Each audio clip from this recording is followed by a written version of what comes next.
안녕하세요. 여러분의 소중한 투자금과 올바른 투자 정보를 위해서 여러분의 눈과 귀가 되어줄 대형 멘토 신범철입니다. 오늘 알아볼 기업은 효성화학이고요. 효성화학의 최근 이슈와 현재 차트가 주가가 어떻게 흘러가고 있는지 같이 알아보는 시간을 가지도록 하겠습니다. 네, 효성화학의 첫 번째 기사를 보게 되면 사업 구조 조정 한창인 LG화학, SKC, 효성, 필름 사업 접는 이유.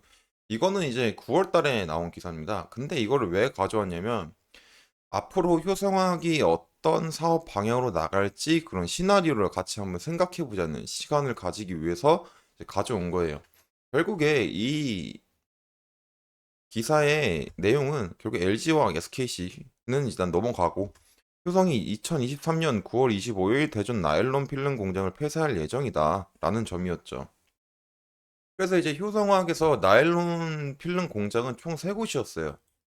첫 번째 대전이었고, 그 다음에 구미였고, 그 다음 중국의 취저우였습니다. 그리고 이 대전 필름 공장을 폐쇄하면서 이 물량을 이제 구미로 넘겼다. 그리고 이제는 두 곳, 구미와 취저우에만 두 곳 남아 있었죠.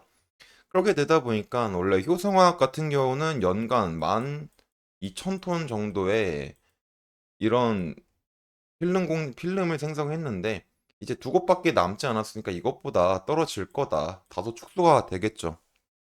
그래서 왜 이런 화학 회사들이 이런 필름 사업을 접는 이유가 뭐냐?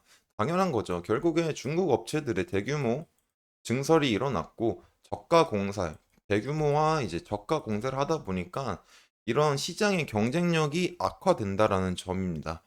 그리고 경쟁이 격화되다 보니까 가뜩이나 이제 원재료 값은 상승해서 물건도 안 팔리는데 중국의 대규모 그리고 저가 공급 과잉으로 인해서 원자재 가격이 상승해도 이제 가격을 인상 못한다. 그러므로 인해서 이 사업을 접었죠.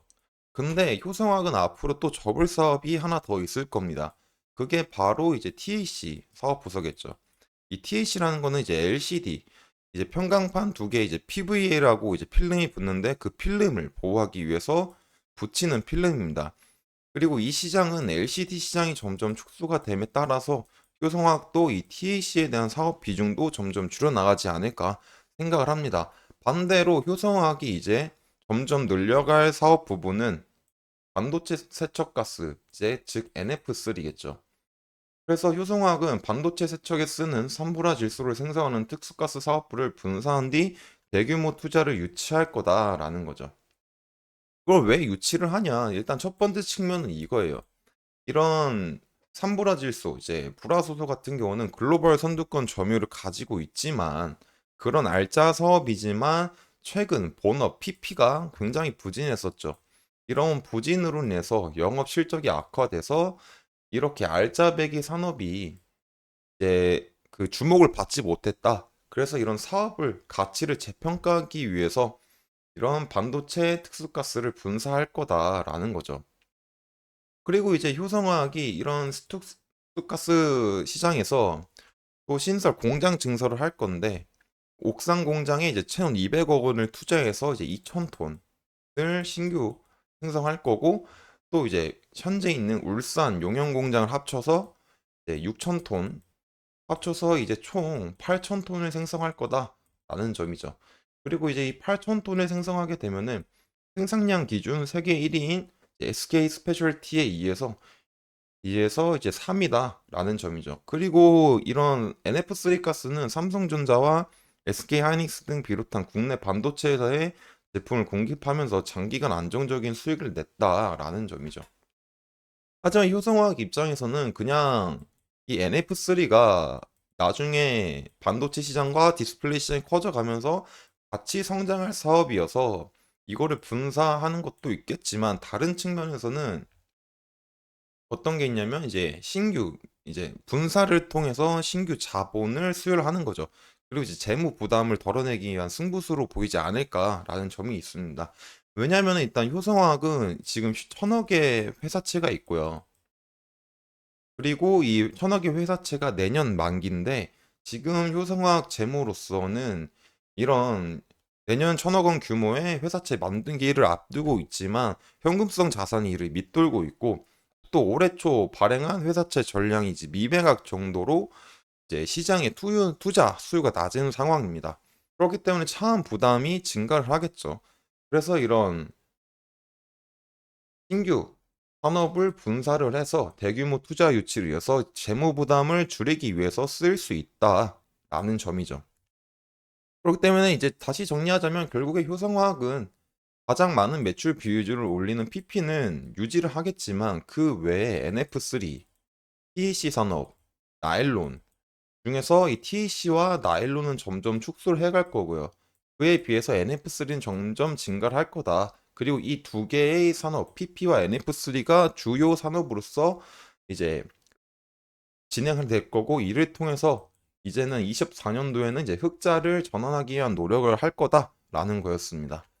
그래서 이상 효성화학의 이슈는 여기서 멈추고요. 지금 현재 주가 흐름을 한번 보게 되면은 제가 이제 어제 전에 영상도 그렇고 그 전에도 영상도 그렇고 효성화학 같은 경우는 2반등분은 2반등분과 다르다라고 했습니다. 그 결국 이유는 여기서는 단기가 그래도 조금 완만하지만 상승했지만 여기서는 단기 이평선들도 60평선도 하방으로 돌고 있기 때문에 이것들은 이제 하방으로 지속될 힘이 있다라는 점이었죠.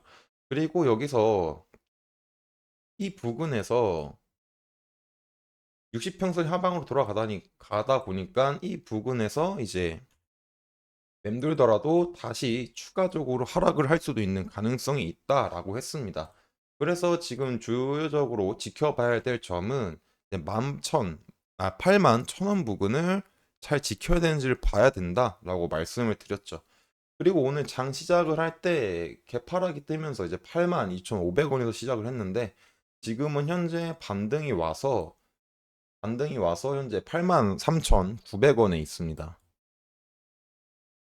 그렇기 때문에 우리는 계속 지속적으로 이 8만 1,000원을 방어해 주는지를 봐야 된다.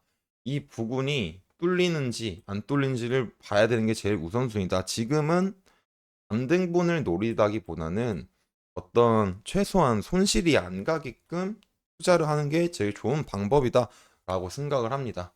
그렇기 때문에 이 8만 1,000원이 뚫리면 진짜 마지노선으로 볼 수 있는 건 이제 7만 7,000원 부분이지 않을까라고 생각을 합니다.